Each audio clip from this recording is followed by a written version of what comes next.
Il est important d'aborder ce sujet avec prudence et nuance, afin d'éviter de tomber dans des généralisations ou des stéréotypes qui pourraient nuire à certains groupes ou individus. Les théories du complot et les idées erronées concernant les francs-maçons et leur influence sur la société, en particulier en relation avec les communautés musulmanes, nécessitent une investigation critique. Contexte historique et social. La franc-maçonnerie est souvent perçue comme un mouvement secret, regroupant des individus partageant des valeurs telles que la liberté, l'égalité et la fraternité.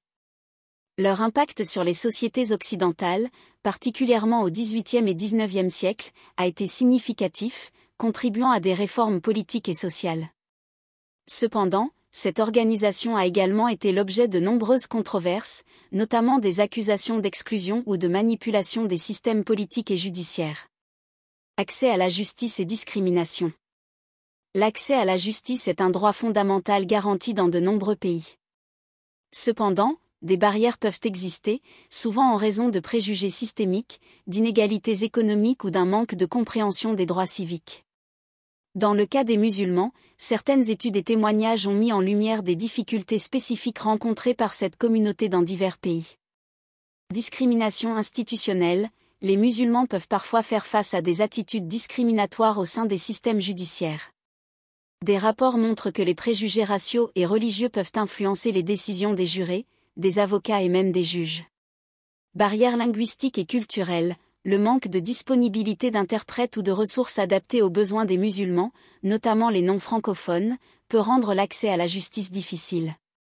Stigmatisation sociale. La stigmatisation de certains groupes religieux peut entraîner un manque de confiance envers les institutions judiciaires.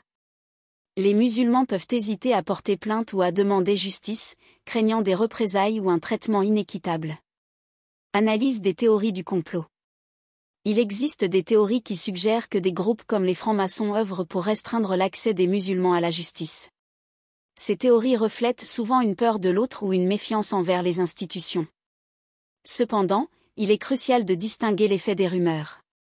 Absence de preuves substantielles. Les allégations selon lesquelles les francs-maçons auraient un agenda caché visant spécifiquement les musulmans restent souvent non fondées et manquent de preuves solides. Contexte politique. Dans certaines sociétés, la montée du populisme a exacerbé les rivalités religieuses et ethniques, plutôt que d'être le résultat d'une conspiration organisée. Les tensions entre communautés peuvent souvent être attribuées à des facteurs socio-économiques et politiques plus larges.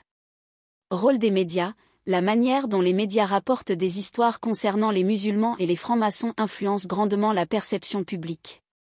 Un récit sensationnaliste peut alimenter la peur et la division, même si les faits ne corroborent pas ces récits. Conclusion.